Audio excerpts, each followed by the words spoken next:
it's right now. It's fine. Don't try to Extra water. install. That's what I said. I was like, yeah, it's fine. His wife was like, you need to tell him. It's fine. He's just throwing an extra water in there. It's fine.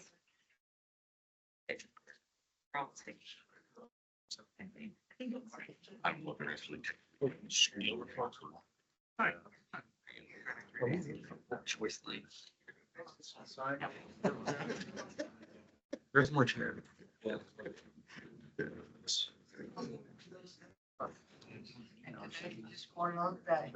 well, you were off on Monday. I was like, yeah, I know. We're paying for it. Maybe green. It's 10:30. We'll go ahead and call to order the September 4th meeting of the Transportation Coordinating Committee. I appreciate everybody coming here today. Couple of little items to discuss. Cheat sheet here. We have a hybrid option for those who are not able to be here today. You can communicate in the chat for online participants. And staff will attempt to type questions from the room into the chat since it may be hard to hear for folks further from the speaker. One thing I did want to do is to introduce the new Director of Transportation and Infrastructure that we'll be working closely with here on this committee, John Bogosian. Michael, when was his first day and all that? Well, John started this week with us. He is designated as the NPO coordinator. We'll be working closely with this body as well as the Transportation Policy Board. John joins us from the National Department of Transportation and Multimodal Infrastructure, or NDOT. There he headed Vision Zero efforts as well as the design and engineering division. Got everything from 20% to 90% design on projects. Okay. Do you want to say anything else about your background? No, I just came from consultant world and then moved over to local government and excited to learn and engage the region and help progress it. So thank you for letting me be here. Like I said, along with several other folks we sat on the hiring committee, we were very impressed with John. I think he's going to do an excellent job. Mayor Vogel is going to be the one to decide how to actually pronounce his last name, though. And so it's more to come. The first action item on the agenda is the approval of the minutes, the July meeting minutes. We had an information meeting in August, so there aren't any minutes from that meeting, I don't believe, to approve. So is there a motion to approve the July minutes? So moved. There a second? Second. All right, got a motion and a second. All in favor, please say aye. Any opposed? All right, none. The minutes stand as approved. Next item on the agenda is public comments. At this time, I'll open the floor to any member of the public who wishes to make a comment to the Transportation Coordinating Committee. Is there anybody in the audience who wishes to make a comment? We have one person. Yes, sir. Just stand or there? Yes, sir. Just stand and introduce yourself. Over here.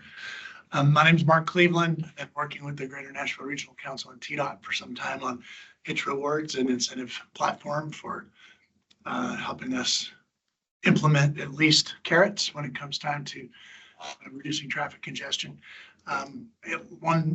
My most recent visits here, I invited all y'all to the May 31st Regional Transportation Symposium that we held. We felt like that was a good start and a good opportunity. I have a copy of a document that came out of that, which is a series of recommendations, which we published over the course of the last 30 days. And it's been consolidated into this printed document, which I'll make available to you.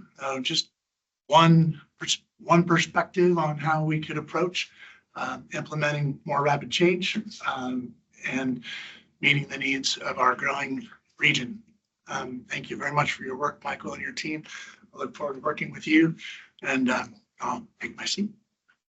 Thank you. Is there anybody else who'd like to provide a public comment? Hearing none, I'll close the public comments portion of the meeting. At this time, we'll move on to our one action item, amendments to the Transportation Improvements Program, and I'll turn it over to Shay Northfield, our TIP coordinator. Thank you, Chair. So as an overview, the TIP is a short-range work program that covers 4 years. It lists all regionally significant and federally funded transportation projects in the MPO region. It must be consistent with the regional transportation plan and be fiscally constrained. The current TIP is fiscal years 2023 to 2026, which was adopted in November of 2022 and accounts for approximately $1.7 billion. And you can access all of the projects at gnrc.org/tip, which is an interactive map. So we have one TIP amendment for this cycle, and it's TDOT's State Route 109 Portland bypass. This amendment adds near $40 million in federal NHPP funds for the fiscal year 2025 construction phase, and near $13.5 million in state funds, which includes a line of $3.5 million for the fiscal year 2025 construction phase, as well as encapsulating the state match of the NHPP funds. And I will capture that in the description on the page. So that is the only amendment we have today, and I will pass it back to the chair for any questions. Any questions for Shay about this item? Shay, a question I had was, I know this is a multi-phase project. These funds are being allocated to the entire project, not just a specific phase. Is that correct? That's correct. Any additional questions? I know Mayor Callis is in attendance here this evening, and I don't want to speak for the mayor, but I know everybody in Sumner County is very excited about this project, and we appreciate TDOT moving forward on it. All right, if there are no other questions or comments, this time we'll take a motion to endorse this TIP amendment. So moved. Have a motion. Is there a second? Second. Second. Any discussion? Okay, we're hearing none. All in favor, please signify by saying aye. Aye. Opposed? Motion stands as approved.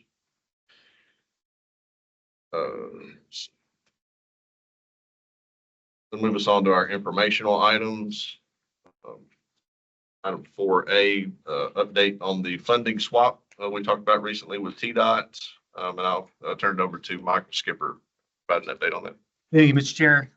As you mentioned, this is the first of 3 informational items that we have for you this morning, but this is important because this will show up in front of the Transportation Policy Board at their September 17th meeting as an action item, a very timely action item, as we're seeking to get additional funding obligated within our region ahead of the close of books for fiscal year 2024.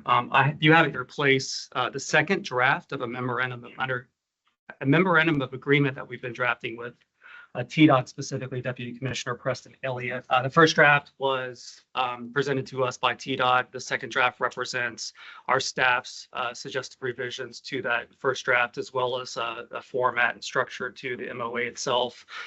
We'll be seeking your input as TCC members, but also be encouraging you to share this with your elected official in advance of the September 17th meeting for their input, so that by the time we send out the TPB meeting agenda packet that Friday before that meeting, that we have the final draft ready to go for everybody's review ahead of that action item. Let me walk you through the contents here, not in its entirety, but just a couple of highlights.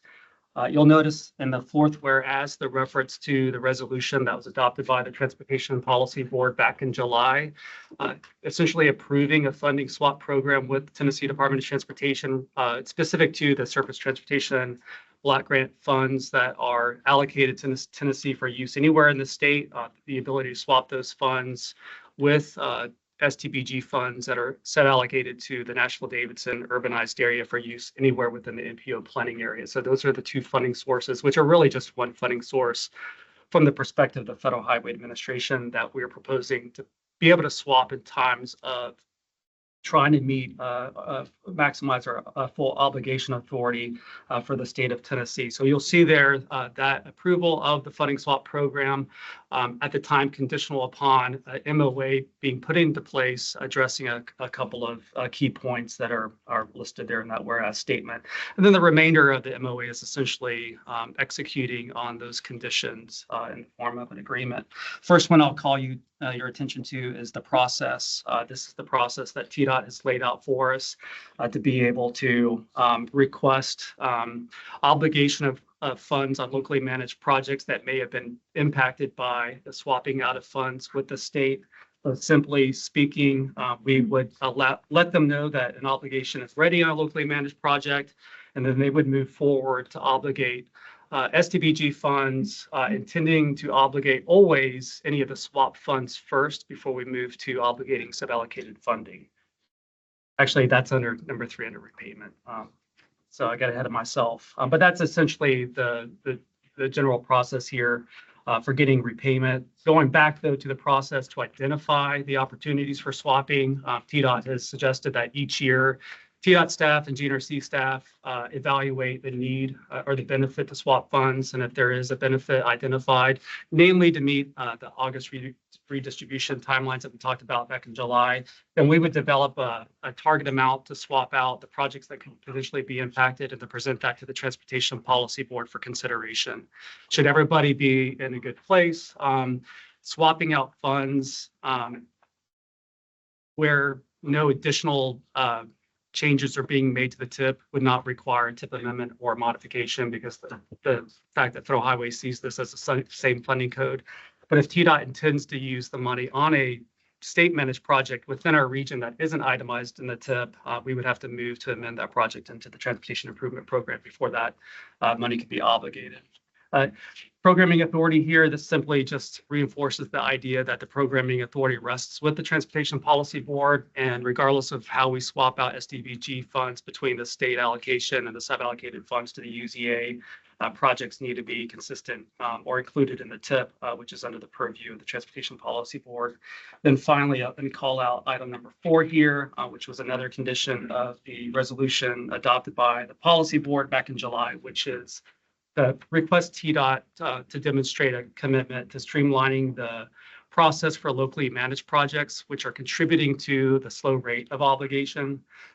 So whereas allowing TDOT to deploy sub-allocated SDBG funds on state managed projects within our region is a good strategy for getting funds obligated in a timely manner and ahead of the August redistribution. The better long-term strategy is to streamline the local programs process to make sure that the locally managed projects are moving forward with as much priority and pace as those state managed projects. So with that, Mr. Chair, I'll be happy to answer any questions that folks have about the draft. Again, there's no action here, but we do anticipate action on September 17th. And we would encourage you to review this, offer staff feedback, and then also to share it with your elected official or your voting member on the Transportation Policy Board ahead of that Friday before the meeting. Does anybody have any questions for Mr. Skipper? Okay, hearing none. Thank you, Michael. Next informational item on the agenda, item 4B, requested revisions to functional classification. Daniel Caparella, GNRC Senior Transportation Planner, is going to do a presentation on this one. All right, thank you, Chair. So presented about this in the past few months, but just as a reminder, the Federal Functional Classification System, you'll see that map on the right of our MPO region, provides a framework for identifying the role that roadways play in moving vehicles. They inform roadway design and, more importantly, federal aid opportunities on each of those roadways. Over the past couple months, we've gone through a call for revisions, essentially asking locals and other entities if they have roadways that need to be reclassified or new roadways that were not classified before. So thank you to Metro Nashville, Mount Juliet, Nolensville, Portland, and Spring Hill for reaching out to us about your requested revisions. Those are reflected in your packet. If you could take a look at those, let us know if you see any issues. But just as a reminder, the schedule this month and next month, we're continuing to conduct an evaluation of our regional network, coming up with our own recommendations. Max Baker on our research and analytics team has been leading that effort to go through basically our whole region and put together recommendations, including your recommendations on what needs to be reclassified and if there are any changes that need to be made. In November, we'll ask for a formal submission of revisions from us to TDOT, and then hopefully in early 2025, TDOT will submit those revisions to Federal Highway for their review. So really the only follow-up action we need from you, contact Max if you look through that packet and you see some of your requests aren't captured, or if there's mistakes in those requests, or if you intended to submit a request and you didn't, or if you just don't see something on there that needs to be on there, please let us know. That's really all I have. Anybody have any questions? Oh, the functional classification map of the current functional classification network is at gnrc.org/maps/federal aid. Any questions for Daniel? Okay. Glad to see this is moving forward. And so Max and his team are going to be looking across the region next. Basically, will they be reaching out to, if they see something that needs to be changed? Will they? Yeah, you'll have a chance to review every recommendation. Great. All right. Anybody else have any questions or comments, concerns on the functional class changes? Okay. Hearing none, we'll move to our last informational item, TDOT Choice Lanes presentation. I'd like to introduce Rebecca Hammonds, TDOT's P3 Communications Officer on its Future Choice Lanes project on I-24. Rebecca. Good morning, everyone. Thank you so much. Thank you for having us. My name, like you said, is Rebecca Hammonds. I am the Communications Officer for our Public-Private Partnership Division. I do want to introduce a few people in the back that are here to support me. So we have our project manager, John Davis, if you'll give us a little wave. And we also have Joy Riley and Tom Hutchinson from HNTB who are helping us deliver this project. If you can go to the next slide. So a little overview of what I'll talk about today. I'm not going to spend a ton of time in our overview, only because I'm sure many of you have experienced choice lanes, and I think I see some familiar faces. So I think some of you may have seen this presentation before, so bear with me if this is old content for you. We'll talk about an overview of what choice lanes are. We'll get into details of the actual Southeast Choice Lanes project and talk about our current public involvement plan, and then get into Q&A. So if you'll bear with me and let me get through these slides, we can have a full, robust conversation. I do want to apologize ahead of time. Our executive director, like many others, is on vacation, so I'm filling in for him. But that's why we brought the reinforcements in. So I can speak to a majority of the project. However, I am assuming some of you might have technical questions that are beyond my scope. So they're going to be able to help me out. So you can go ahead and go to the next slide and the next one. So let's just talk about why choice lanes and why this approach. So it really comes down to two things. A funding limitation, and we also wanted to have a comprehensive and programmatic approach to solving the congestion issue in Tennessee. The graphic below really can just give you a picture of that funding limitation that I'm speaking of. So we have identified a more than $30 billion need for infrastructure across the state. If we were to just address the corridor, you'll see a map here in a little bit, but the I-24 Southeast corridor from Nashville to Murfreesboro, it's estimated currently at about $5 billion. TDOT's total annual work program is about $1.2 billion. So just to highlight, when we talk about funding limitations, this is exactly what we're talking about. If we were to fully address the need right off the bat, just for this corridor alone, that's not talking Knoxville, that's not talking Chattanooga. That's not talking about all of the many needs that I know you all see in your respective areas. It would be drastically over our actual statewide program. And then the programmatic approach to relieving congestion. This is one of hopefully many. We know that congestion is not just limited to Nashville to Murfreesboro. We also know that it's not limited to Nashville or even this Region 3 area. So this hopefully is something that we will continue as a full program. That then brings me to why P3s. So there's a few reasons here, but going back to the Transportation Modernization Act, which authorized the use of public-private partnerships. The private sector that we partner with will do all of those things that you see there. They will design, build, finance, operate, and maintain this facility, which allows TDOT to, as we like to jokingly say, spread that peanut butter as thin as we possibly can, but in all of the other areas. So it allows us to allocate those dollars into other state routes and projects that we know desperately need it, rather than being gobbled up by this one project. It then also, because the private sector, we can leverage that industry to bring new innovation to the state. It allows us to accelerate the delivery of a project that is this complex and this large and costly as well. Oh, I meant to do this earlier, but just a show of hands, if you don't mind having some participation, who has actually used or experienced a choice lane in other states in the room? Okay, so not a new concept. So this is just an overview of what our choice lanes are, right? So they are new additional lanes. Just want to stress that the 4 lanes that are out there will remain free lanes. We are essentially widening the interstate and adding 2 lanes in each direction. These are price managed lanes. They will address trip times and give users a more reliable and I guess quote unquote express trip. And then again, they are designed, built, financed, operated, and maintained by that private sector partner.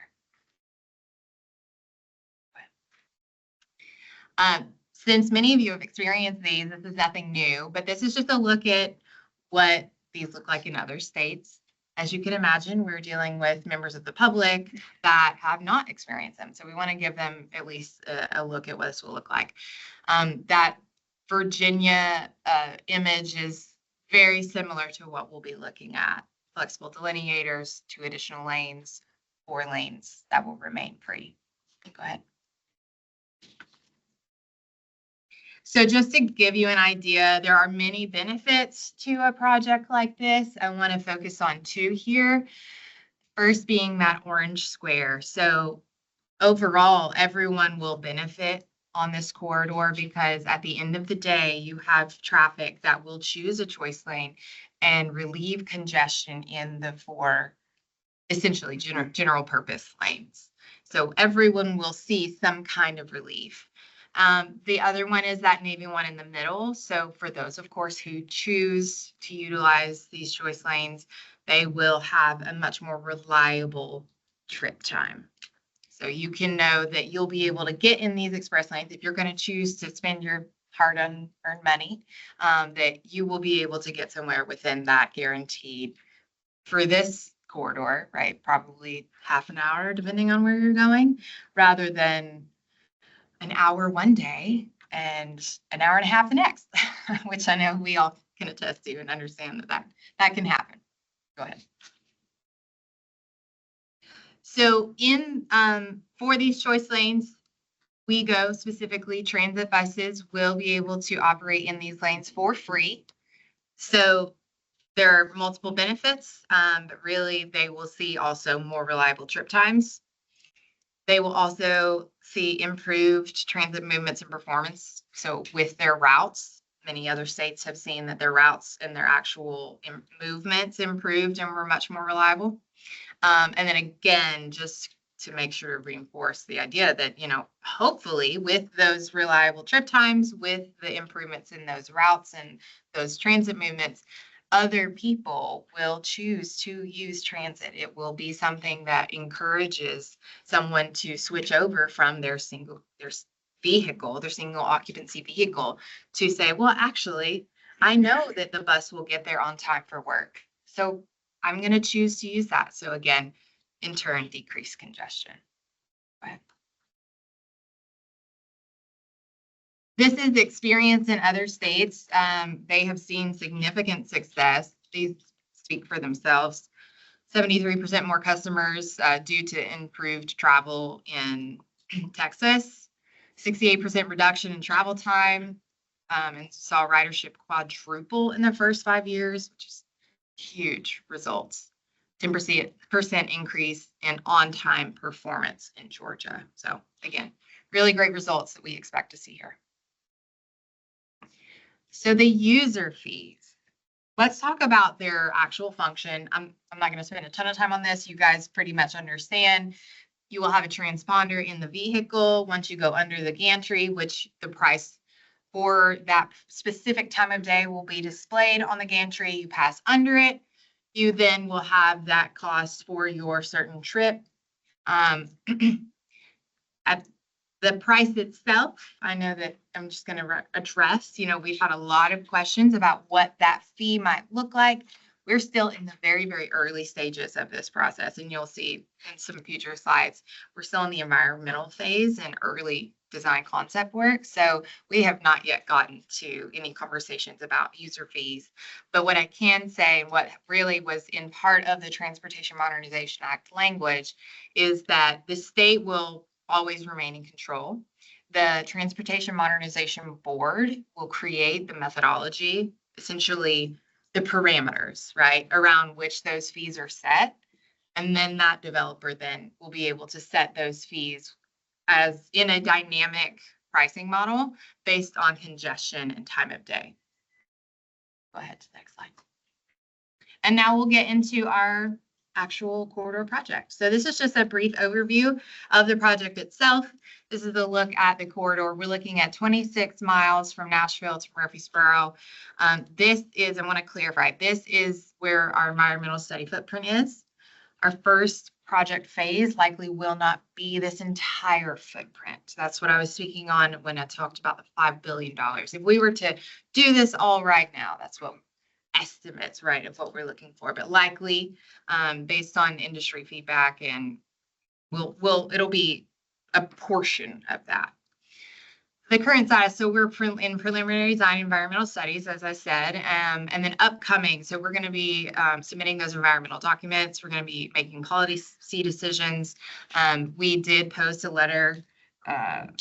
We'll go through our RFQ process here soon.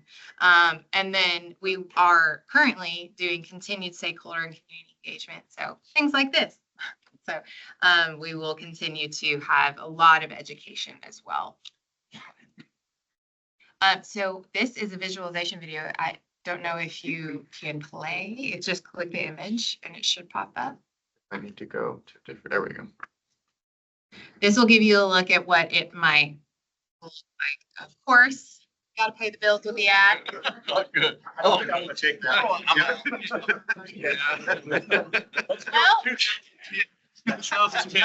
Right there. In the Bell Road area. Yeah. If the credit card don't go, you should be. That's enforcement. Yeah. In the car.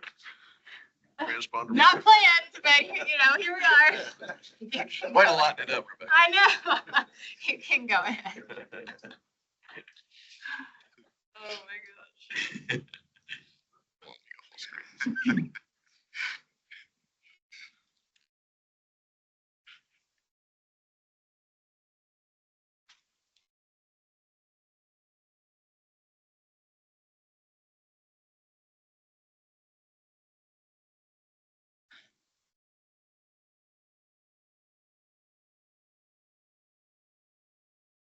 So just the purple lanes are obviously the new choice lanes, gray being those current existing lanes. And we'll talk a little bit more about access points here in just a little bit.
So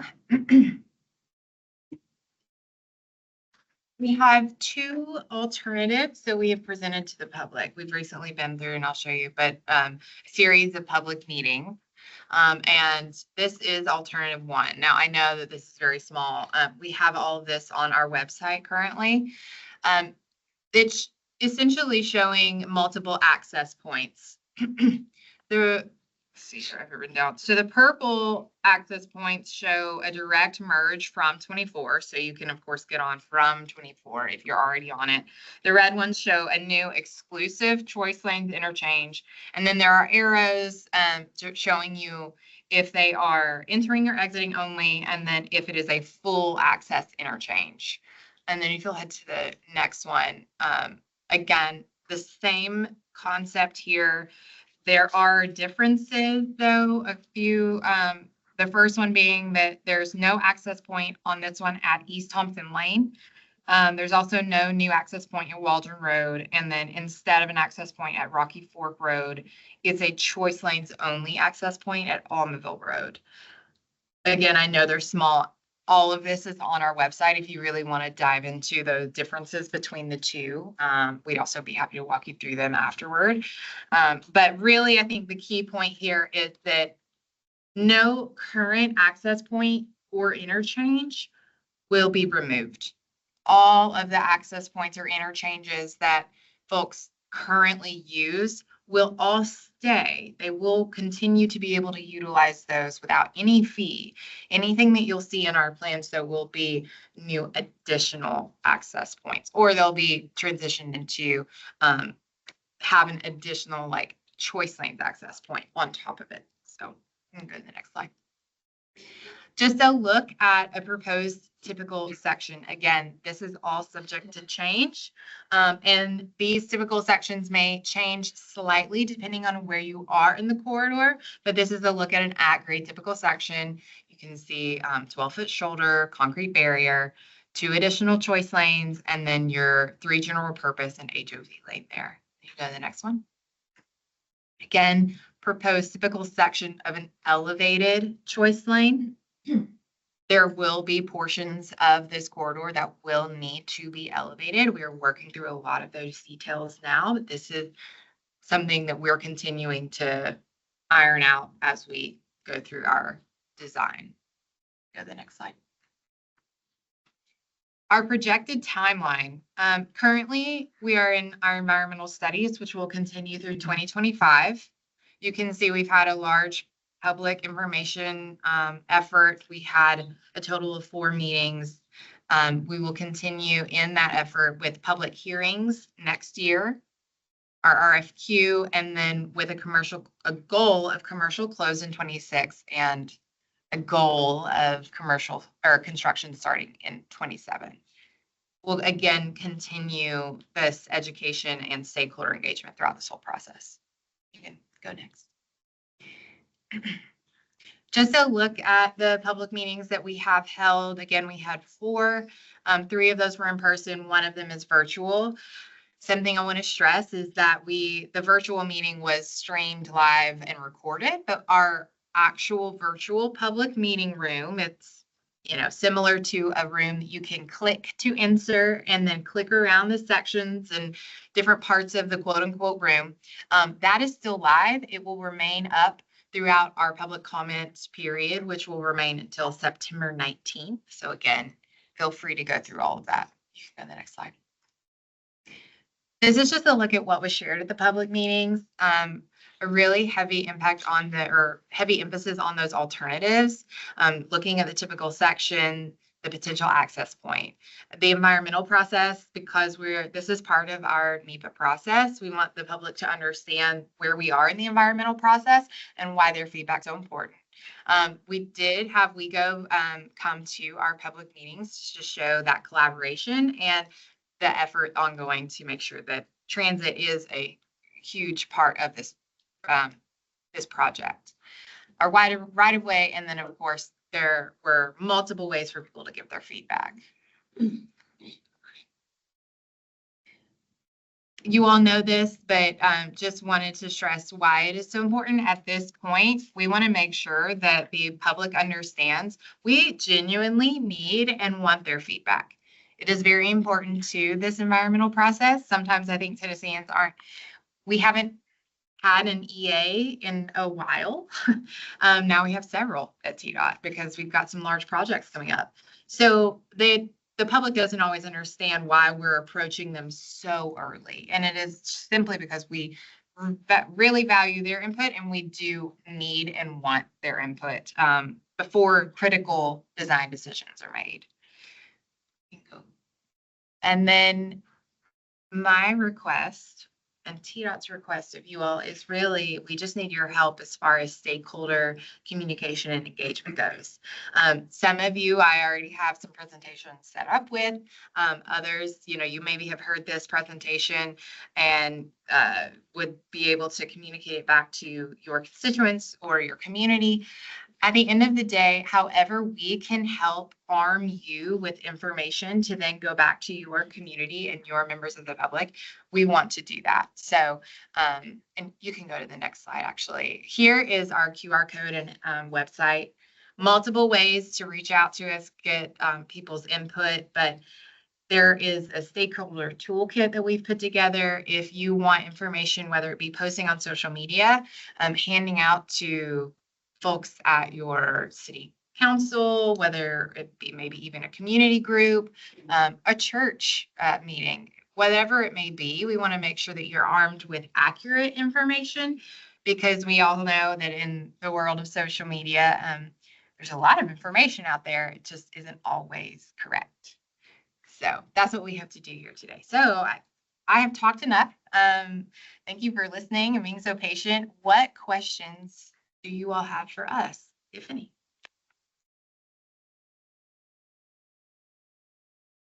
Mr. Chair, I have a couple of questions. One is you mentioned the coordination with WeGo. Maybe it's too early to decide things like this, but the idea of park and ride lots, new access points, are those being scoped into the project budget, or are we just being provided access to right of way to build our own park and ride lots?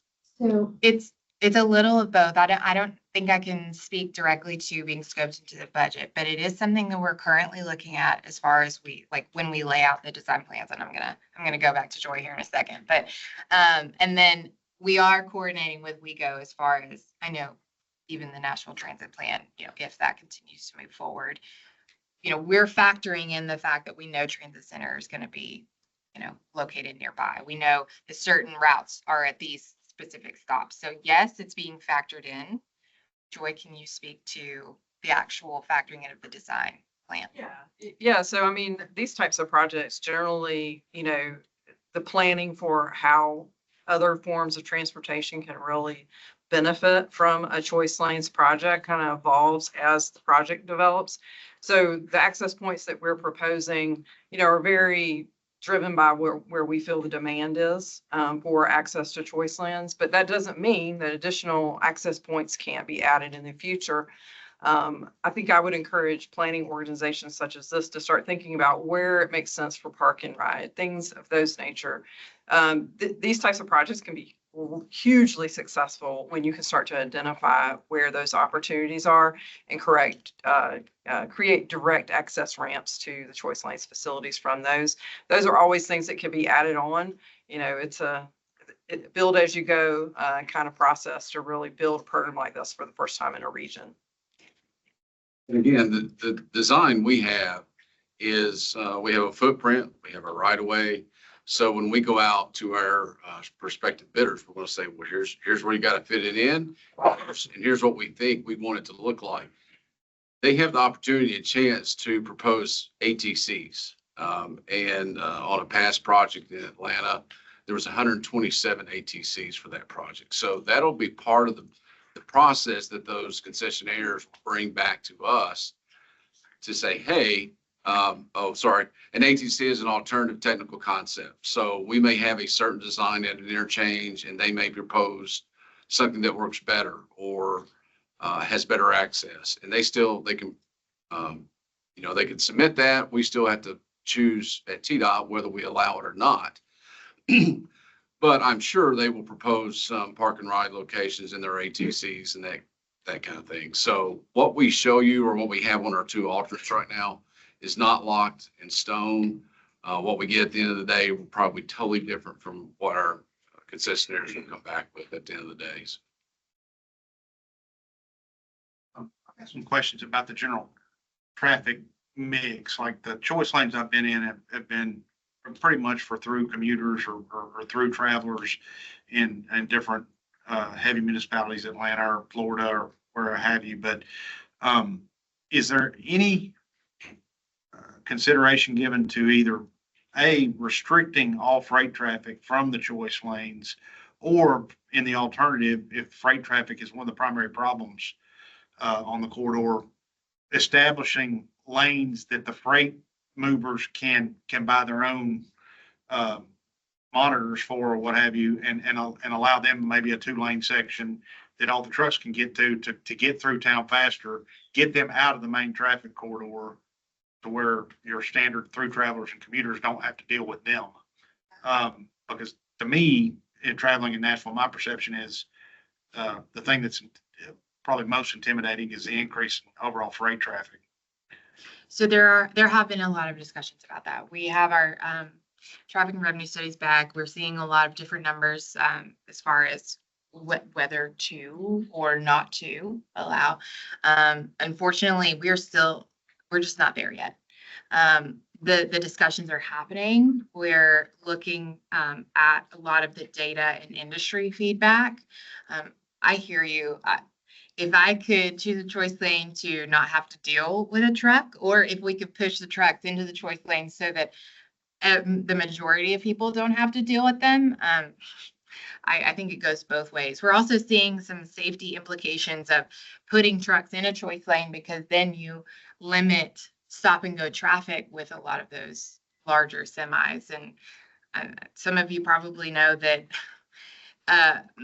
several crashes that we see on this corridor involve I can see the benefit to the freight industry right. in having skin in the game and contributing to dedicated freight lanes that they have the ability to use that maybe nobody else does, maybe mass transit or something, and allow them to get through a congested area more quickly without having to do a bunch of back and forth through in different lanes, trying to fight traffic to get through it faster when they're just trying to get through the town. But I mean, at this point, I don't know if you have anything to add, Joy or Tom, but at this point, we're just solely gathering data so that we can make the best decision we can. Because as you can imagine, it's going to involve industry feedback. It's going to involve safety numbers and the general public, just understanding of why a truck should or should not be in either lane.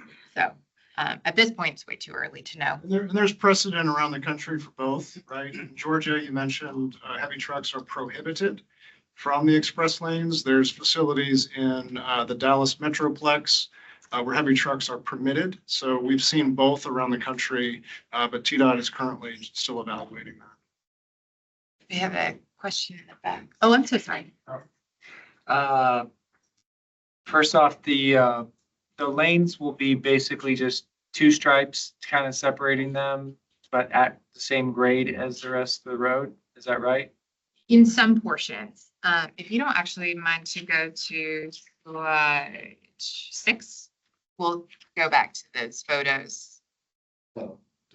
But yes, there are portions where it will be at grade with the flexible delineators. They're separating the two, and there will be times when the lanes might be on the outside versus the inside. It really just depends on the constraints of right-of-way from the area of the corridor that you're speaking on. Question that I have, obviously, if it's just painted lines, is there anything prohibiting someone from just moving over across the 2 lines that, kind of presents a dangerous situation if they're not coming in at the right spot at the entry spots? And who monitors that? Because I don't know, I know the carpool lanes are not super well monitored here. You know, you don't see cops pulling people over and giving them tickets for driving in the carpool lanes. I don't see that at least. Maybe it happens, but I monitor it. I'm not really seeing it. So I'm just curious if that's just gonna be something that somebody could easily just shoot on over. Is that gonna be a dangerous situation because they're going so much faster? You know, same thing with carpool lane. I mean, those flexible delineators are what will essentially deter people from doing that. You know, if they want to mow over them, then I'm so sorry. That is the plastic sticks. You can see them there on the right side. They are actual. So it's something that comes vertical. Yes, it is. It is a vertical placement, like the orange ones there on the left. It's not just a frog in the ground. Right. It's not like a speed bump or like you said, a frog or, you know, it's essentially the difference between a speed bump and like a concrete ballard. When it's at grade, those would be there. Yes. Okay. Yes. And I think even not at grade, correct? Well, you'll have the elevated lane. It's separated, yeah, you'll have Yes, concrete. right. Silly. So these will, if you drove around Nashville, a lot of places where they have the bike lanes, they've started installing these a lot of the bike lanes for separation.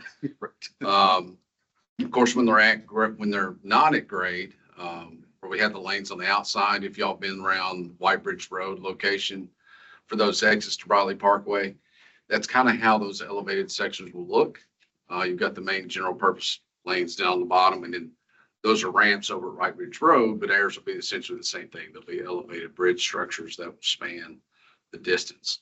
There'll be switchbacks and through there to throw them from the inside of the lanes. You'll take actually an elevated structure over to an elevated structure and vice versa back down to the middle. So yes, these delineators will be there. Now we do have in our corridor, I think 1 or 2 locations, which is an at-grade merge. So for a section, there will not be delineators. They'll just be what we call in the field chicken scratches or short skip lines for people. That's their entry point to get into choice lane. As far as monitoring that, we think right now there'll be 4 or 5 gantry stations along this route, this corridor. Each time you go under one of those, it'll read your transponder. It'll have a rate. So that's how it's monitored. If you choose not to have a transponder, they will have license plate readers. And we'll $26 ticket. gladly send you a bill in the mail. Or if you know, whatever the dynamic rate is set up for the, yes. So that is the deterrent, right? Whenever someone decides to hopefully not cross over those delineators or the lines, but if they get into a choice lane without a transponder, let's say you don't have one and you do choose to use a choice lane, you'll just be charged the rate, and then we would then do a bill by mail. So essentially you would get a bill in the mail, and there would be maybe a few other transaction fees with that so that we can recoup that cost. Is that all? Do we have the statutory authority for all that stuff right now to send those bills and all that? Okay. Yes, yeah, they were baked into the TMA. So that's enforceable. Just I know like the cameras and stuff are somewhat not really enforceable either. So for that system as a whole, because you know we have to have a system that processes the transponders, and for those who are using it the correct way, and then those who of course will be the violators, we will be procuring what's called a back office to run that system. And there will be things, and we're currently crafting this language, but things like habitual violators. So if you have so many fees that you rack up without a transponder at a certain limit, certain time of days, then we're going to enact a registration hold. And, you know, there's a lot of language that we're still crafting, but yes, it will be enforceable, just not necessarily on a law enforcement basis. That makes sense.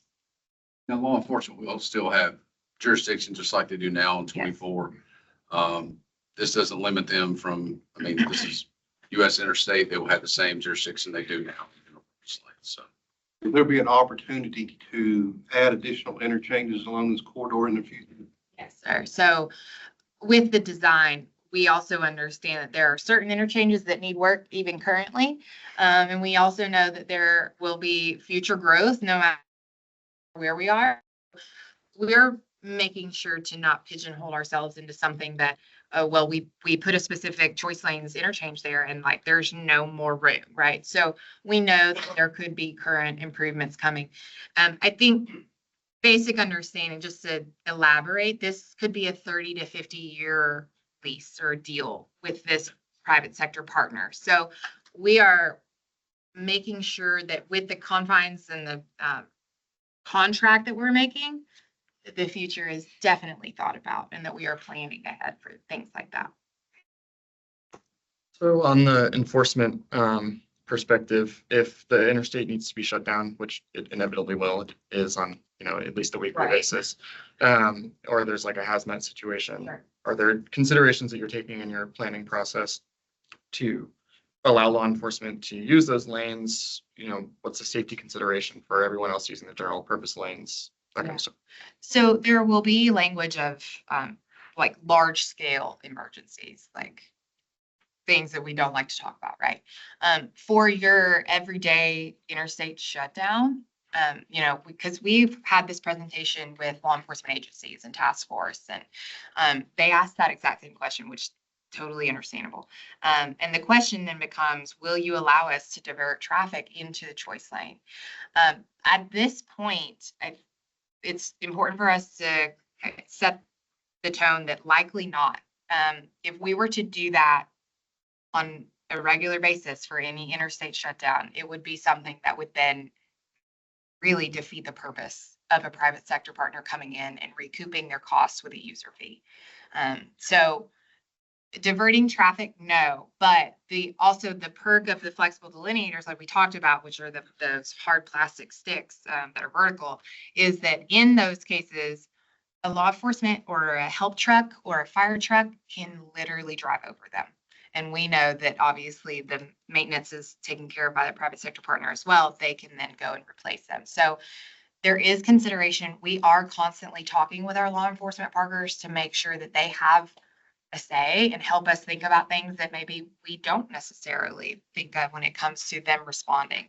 The width of the shoulder, making sure we have room and what that looks like. Again, ever evolving conversations, but Along the lines of safety, sort of transitioning to incident management, but on the choice lanes themselves, who do you contemplate as responsible for incident management? Just in terms of, any given day, Yeah. half of congestion is caused by incidents and not traffic volume. So is that on the private sector partner to maintain incident management on the choice lanes, or is that TDOT help trucks? And yeah, so they will work with our local law enforcement agencies, but often, and I think in other states that surround us, they actually do have their own incident response teams. I don't know if they will be doing that. It depends on who our private sector partner is, but that is what we've seen in other states. so going back to sort of piggybacking on sort of the specifications for the private sector partner, going back to the parking ride lots, what are our opportunities specifically in terms of process and transaction points to weigh in on bid specifications? So we know in advance whether or not TDOT is putting out to bid a design that requires the private sector companies to respond with parking ride lots. Yes. Because that's also often very ambiguous to us. We're encouraged to speak up about this, but we don't know when those opportunities are to actually influence the documents that are being released. Hear you. Beyond my scope, I'm going to pass it back to my experts and back Tom Joy. Can you all speak to when exactly a group like this TCC should and speak up for that input? So we're clearing an environmental footprint, right? And that's on the corridor itself. And we're also authoring procurement documentation that's going to dictate the rules of the road during that 30 to 50 year period in time. I would just say, if you're curious about the right time to engage with coordination, I would just say that time is now. So, let's. We've not even started the technical phase of the procurements and the technical provisions and that kind of thing. What I would want to caution, if we as a department start prescribing certain mandates, we must do this or must do this, that's only going to drive the cost up. Now, if they see a financial benefit to them to add parking rides for either transit or just, common vehicles, it may persuade them to put parking rides at a lot of locations. So what What does Atlanta do, Joey? Do you know, have you worked on that SR 400? I know up in 166 in DC, they added exits just for a parking lot. Yeah, so I do know that in State Route 400, Georgia, they just achieved commercial close about 3 weeks ago. They did accommodate scope that would bulb out to allow for then MARTA to come back in and build inline stations for BRT. So that's a project that's out there in the marketplace, and that's something that the Georgia DOT worked closely with MARTA to contemplate some fixed stations, and the corridor profile accommodates that, and the developer's proposal that was accepted 3 weeks ago accommodates that. So that was an example of a transit agency coordinating with the DOT to implement exactly what you're referring to. I think to reiterate what Tom was saying is, as we are telling the public this same thing of now is the time to speak up, we can make sure to work with our multimodal group and our TDOT P3, team to have these conversations. And we'll continue to ask that question over and over again because we are in the space for decades and we don't always know when you're actually listening for specific feedback when you're developing a document release. We can talk about it conceptually and say, yeah, we'll entertain that. But at the time you're developing a document to release with its specifications, whether it's requiring it or incentivizing it, it'd be one or the other. We just want to weigh in on that. And if we don't get what we want, just to make sure we preserve the opportunity to do value add along the corridor. But that leads me to then my last question, as we anticipate an assessment to make sure that this project is consistent with the regional transportation plan, which it will need to be in order to get the NEPA phase program to the transportation improvement program, is the overall project description and the project cost, which will be details that we will need in order to facilitate that amendment to the TIP. I guess that's just a comment on something we'll be doing together soon. But the question here is the department have a band, like a range of cost sharing that it's willing to put into the project, which has always been part of the conversations about choice lanes, is that's not 100% financed from the tolls, but it would be a public sector cost share. Those funds would obviously need to be identified as a funding source in the plan. So is there a minimum match requirement that TDOT is eyeing to cost share with the project? So we don't have, again, because those conversations we're so early in these conversations. I don't have a specific public contribution, right? A number. But what I do have is that 250 million was set aside by the Transportation Modernization Act. I cannot tell you if that 250 million will be exact, higher or lower. We're still going to be working out those details as we engage with the industry and nail out this design. But that was set aside and earmarked specifically for this project. Okay, and we're not looking for exact numbers, but it's likely to be the TMA funds, the state funds, and not an HPP. It has to be the TMA funds. It was written into the TMA that is what this will come from. One, I mentioned this procurement that reached culmination about 3 weeks ago in Georgia. You may be familiar with it. Georgia DOT had set aside up to $950 million to provide a public sector contribution to help with the development of the project. They kept 2 bidders in the entire time. When they achieved commercial close just 3 weeks ago, not only is Georgia DOT not on the hook for that $950 million, they're actually going to receive a check from the developer for $4 billion. For this corridor. So the pendulum swung quite a bit with the result of that. The written into the TMA is that our public contribution will come directly from those TMA funds. Right. Thank you.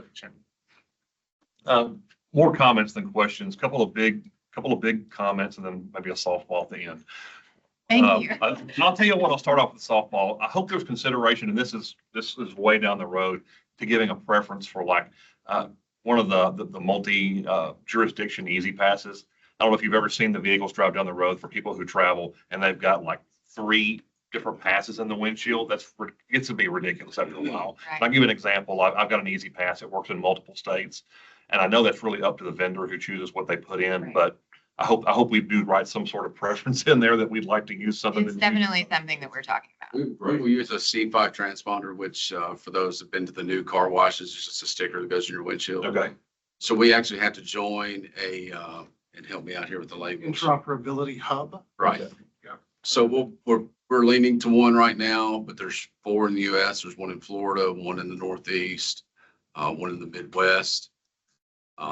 They all currently talk to each other, but yes, it will be interoperable. That was the softball. The 2 bigger issues, and these are kind of high level design issues. One thing I haven't seen, and I'm sure this discussion has been had, but I just haven't seen any information on it. Has there been any thought to having the lanes reversible? Because I mean, really, us on 24, I mean, it's peak demand. So we don't really have an all day, and I don't ever see the corridor becoming that. It may one day, but and that can always be switched with striping. So there was a thought to it. It was part of our, early design concepts. The traffic and revenue studies that with growth saw that the 2 lanes are warranted. That with growth, it would make more sense to make sure that we have 2 lanes in both directions. As we've gotten market sounding feedback from the industry of developers that will eventually propose on this corridor, we're hearing loud and clear and consistently from all of the players in this field that bidirectional is the preferred configuration. Okay. And I think there are ways you can do bidirectional and still have an option, even with a movable barrier. But just throw those ideas out there. There are some ways you can get that bidirectional flow. So just please continue those conversations. And then the last issue was and I'm glad to hear it's going to be in phases. Obviously, I knew it would have to be in phases because no one's going to come in with, I guess the $5 billion and build the whole thing at one time. And I don't think Tennesseans would put up with that long of a construction project at one time. It'd be a mutiny. Well, the good news is it'll be quicker than normal. It would be quicker than normal. It'd be a private entity doing it. But where the northern end of the project ends, it's very concerning at Fessler's Lane. Right. With that particular combination of 24 and 40, I mean, you basically have 2 4-lane interstates coming into 4 lanes. That's been an issue for 40 years. I mean, I've been an engineer now for 16 years, 17 years, a licensed professional, and then I've been out of college for almost 25 years. So I presented something to a TDOT professional. I don't even remember who it was, and this was because one of my colleagues couldn't make it. When I first got out of college, it was a VisSim model on that very section of roadway. There was some options of what could be done there, and it's just because it's so hard to deal with that particular section of roadway with the limitations there. What I'm seeing there is those lanes are going to drop off there at Fessler's Lane, that area. I would encourage the group to look at that area very closely because dropping off additional laneage there without a more overall look at the area is, I'll just say a very, very, very bad idea because the weaving movements, additional merges that are already occurring there, adding anything to that is going to make that area even more unbearable than it already is. So I would encourage either something has to be done there or something that I would even shorten the limits to get away from that area. So I hear you and thank you. A lot of the conversations we've been having or that we even hear from people similar to you are you just moving one bottleneck down the road to another location that's even worse? So the answer will be no, but we are doing everything we can to make sure that we thoughtfully move through this design process and that we have feedback from the industry. The design goes through the correct steps to make sure that doesn't happen. But thank you. Yes, ma'am. Yeah, so I have 2 questions. And by the way, great job. I know a lot of people are excited about this. First question is in relation to safety. I know a lot of people struggle, or I've heard law enforcement struggles with having a safe place to pull people over. So would there be pull-offs considered as part of this plan or safe areas where there actually can be police enforcement? And then the second one is related to transit. I know there's been other transit studies conducted on this corridor. And so let's just say hypothetically that these choice lanes do back up just by chance. So that's never happened in other states, right? Right. So if that were to occur, is there going to be an opportunity for there to be a dedicated lane for transit or some type of prioritization for transit? Unless I'm corrected from my experts in the back at this point, no, for your second question. The goal, like you said, the goal is to make sure that these lanes remain free flowing. And then as far as safety, I don't think that we're talking about pull-offs in these or on these lanes right now. But it, again, something that we can continue have a conversation with law enforcement and with others as we move through the process. But correct me if I'm wrong. We do have shoulders, and so, typically the 12-foot shoulder is going to accommodate that. Usually we would look at specific pull-offs if there is just a demonstrated safety issue there where there was an additional area needed. But usually if you have those full 12-foot shoulders, you're not necessarily going to design in a pull-off area. But I will just add on to the question before, we are doing a planning and environmental linkages study. Trust me, we know. It's very hard on an urban corridor like this to pick a tie down near the downtown loop area that's going to be ideal without doing a lot in the downtown area. And so there is a larger study going on that will identify those future choice lane connections, and we're considering that in this design. So it's really meant to be, this is the first project. There's going to be multiple projects that are going to come online that are going to solve some of those issues, because it literally, you can almost chase that rabbit, to the state line. That's my major concern there. And I hope that particular piece of the corridor is one of the later phases. Yeah. There was one more question in the back, and I just want to be considerate of everyone's time. I know we're past our time allotment. Sir, yes, sir. Just a quick question. On the slides, I thought I saw the HOV lane was still there, not included in that. Is there a reason why it's set up that way? And then the second question would be, this 2-lane kind of model, have you got an idea as far as the growth pattern of the region, kind of cars coming in, now people, when does this begin to fail? Timeline. Say the last question again. Maybe you heard it, you want to speak to it. The beauty of the 3 access methodologies employed, vehicle eligibility, limited access nature of the facility, and the user fee model. The user fee can accommodate free flowing traffic regardless if Nashville doubles the size. So these are tools to manage congestion. I worked most of my career for a DOT. You cannot widen your way out of congestion in an area like this. So managed lanes, the choice lanes opens up that toolbox for the DOT to use to manage that congestion and to shift driver behavior. Shift them into other forms of transportation as alternatives. To answer your question about the HOV, the HOV was added and federal funds were used. Yeah. So we cannot take that lane away. We have to provide that HOV access. Can't even convert it to a hot lane. Are you able to give those HOV people access to the fast lanes if it's still paid for, so that the private vendor doesn't suffer and be okay, and they'd be okay with that?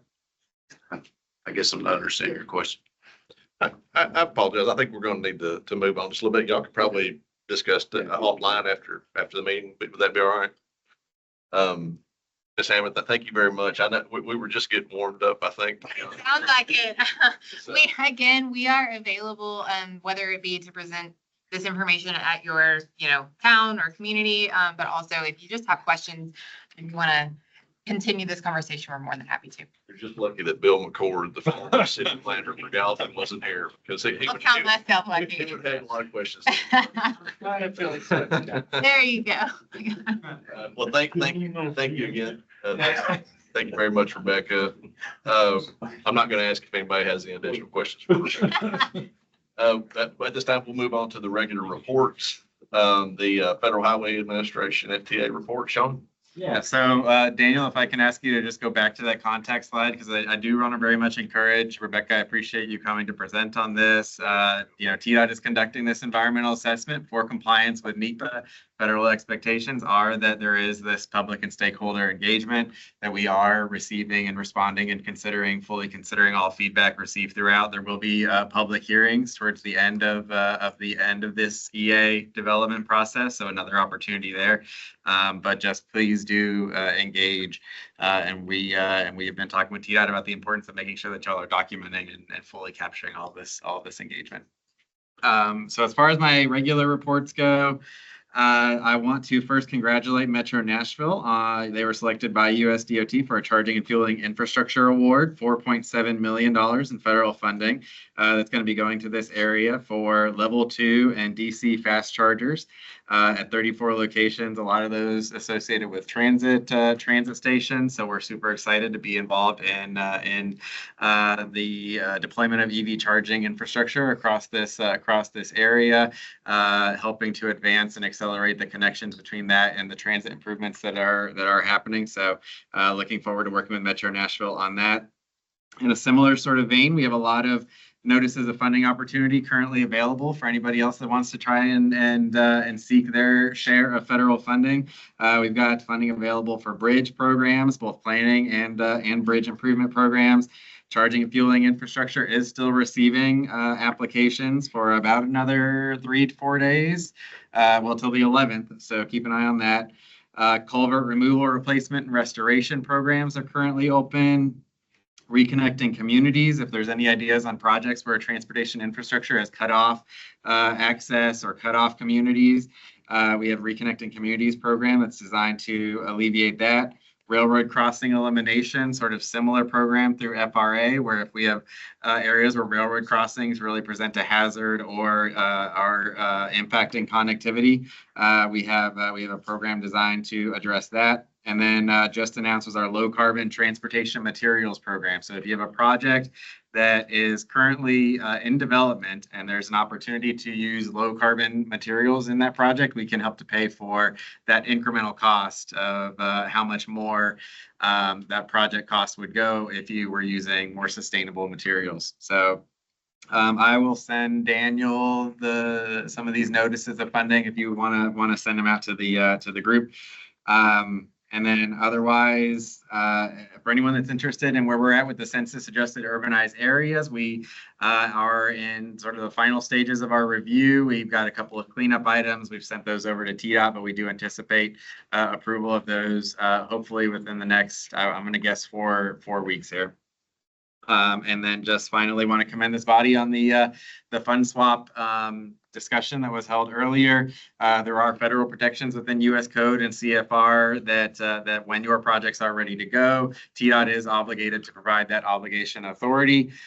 So just want to make sure that is clear. Programming authority, as Michael said, still does lay with the Transportation Policy Board. This is just a flexibility designed for us to be able to capitalize on the amount of funding that we can get and try to deliver projects as efficiently and quickly as we can. But rest assured, when your projects are ready to go, the funding will be there. That's all I had. The culvert removal. Culvert removal, replacement, and restoration program. Yeah, that one I think is open until the end of the month. Thank you very much, Sean. Does anybody have any questions for Sean? Right. Hearing none, we'll move on to the Right Honorable Stacey Morse for the TDOT report. Thank you, Mr. Chairman. Can't wait to Jim's third violation where he gets diverted into the Cumberland River like we saw there at the beginning. So that's the enforcement piece. So be careful, Jim. That was great to start. Got to keep it loose. Just a couple of things. TAP is open until I think October 4th. So get those in. We've been working with our federal partners on the urban area reviews. Got a couple of things we're sending it to federal headquarters, right? And so we're pretty close on getting those concurrence on those pretty soon. Multimodals are under review. Do you have a timeline you want to? Daniel, we hope to get recommendations out. We every year we hope to get them out before the holiday season, basically, and approved. So announcements, but sometimes they come out a little later than that. We're right on schedule. That's all I have. Thank you, Mr. Chairman. Make any questions for Stacy or anything? I'm not gonna say anybody else at TDOT because I don't want to get us going again, but. No more questions. Next up is the chair's report. I don't have anything. I apologize to everybody for having to cut off the conversation there. I thought that was a good discussion, but in the interest of time, Mr. Morrison gets lightheaded if he doesn't get to lunch on time, so we had to cut it off. Staff report, Daniel, I'll turn it over to you. Sure. So I'll hand it over to Taylor for our first portion of the staff report. Yeah, first to staff's report, as you can see, not a lot of change from last month's. We do have, I'm gonna point out, we do have roughly about $63.6 million we expect to be obligated for the end of the fiscal year. Some of these projects are like McEwen Drive widening phase 4, Walton Ferry and Old Chapel Road island improvements, Hendersonville and Rutherford Boulevard ASCT project as well. Those are all projects that we're in coordinate with local programs. Been talking to everyone there, basically trying to coordinate to make sure we have anything, any last minute things we can get ironed out in time. So we expect that, and that will push our percentage to about 44%, I believe, total. So we'll be only 2% behind at that point. So big jump, that'd be a big jump for us. So we're working with that. Talk to Steve Allen and everyone with local programs to make sure that there's no administrative delays if possible. I believe that would be the largest annual obligation that we've had in. For sub-allocated dollars, yes. Maybe. Yeah, so it'd be a banner year if we can get everything. I'm not counting my chickens for the cone roost though, so. Thank you, Taylor. Any questions for Taylor before I move on? Happy to help you spend money. All right. Just wanted to let you all know that the region has applied for a $10 million Safe Streets for All application. This is for all 14 counties in the GNRC area, including all 7 of the MPO counties. I've outlined a couple of these activities before, but we've sort of gone through a bit more detailed narrative in the application. So we submitted this on August 29th, but essentially those 3 activities. Activity 1 is a demonstration and evaluation of law enforcement strategies. We met with a group of regional traffic safety officials to go through some of their needs in terms of improving safety on regional roadways. That included traffic safety officials from all over the region. This was hosted by Metro Nashville Police Department. Got some really good ideas on different data analysis and before and after analyses that they would need our help with, as well as different strategies to decrease speeding and improve safety along the region's roadways. So that's one activity that we've applied for. Second is a tactical urbanism program. You see any of the work that the National Civic Design Center has done, essentially just doing temporary installments on really dangerous locations across Nashville. And that's another activity that we'll be applying for. And then activity 3 is more of a quick build roadway safety improvement pilot program, actually administering safety projects to improve safety in some of our region's most dangerous locations.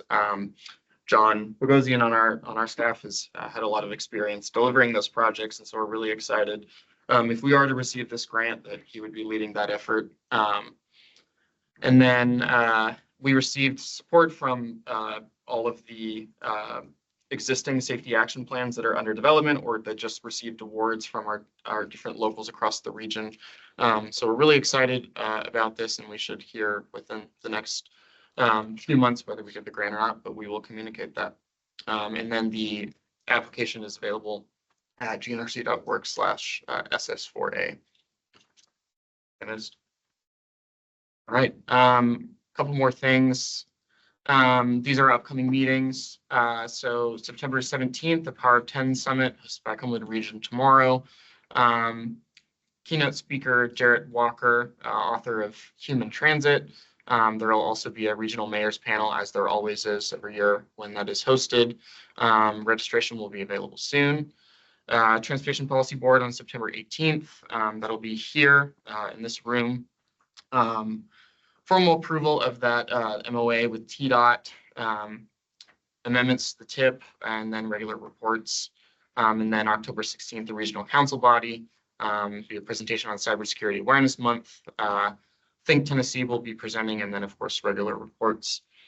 And then finishing it out, unfortunately, Shay on our team, our TIP coordinator, will be leaving us for the great state of California. Just wanted to thank her for all the work that she's done over the past year. But if you didn't know, Shay was on our aging and disability team before that and did some awesome work with them as well. So we're really grateful to have had her for this time, and we wish her luck in her future opportunities. Shay, I don't know if you want to say anything. Yeah, it was great working with all of you, and I wish you all the best on your projects. I can't wait to see them come to fruition, and wishing all of your communities the best in the future, and GNRC as well. It's been really great being here, so thank you. And you're moving off to the Southern California Association of Governments, or SCAG, the best acronym in the country, our counterpart in the LA region. Do you know what your day-to-day will be like? Yep, so I'll be working similarly with the Transportation Improvement Program, so similar work to what I'm doing here.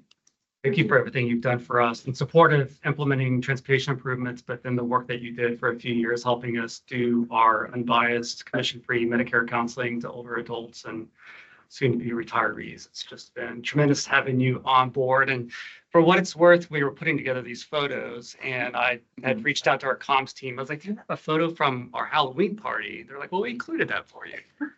But the photo of her with the bike helmet, I just assumed was like an everyday thing. And then I thought, wearing the WeGo, that's not an everyday thing. No. State of being. Safety always. That was an attempt at a complete street. All around this way. It's a complete street. You didn't know we are nerds here at GNRC. We could just thank Shay for all of her contributions.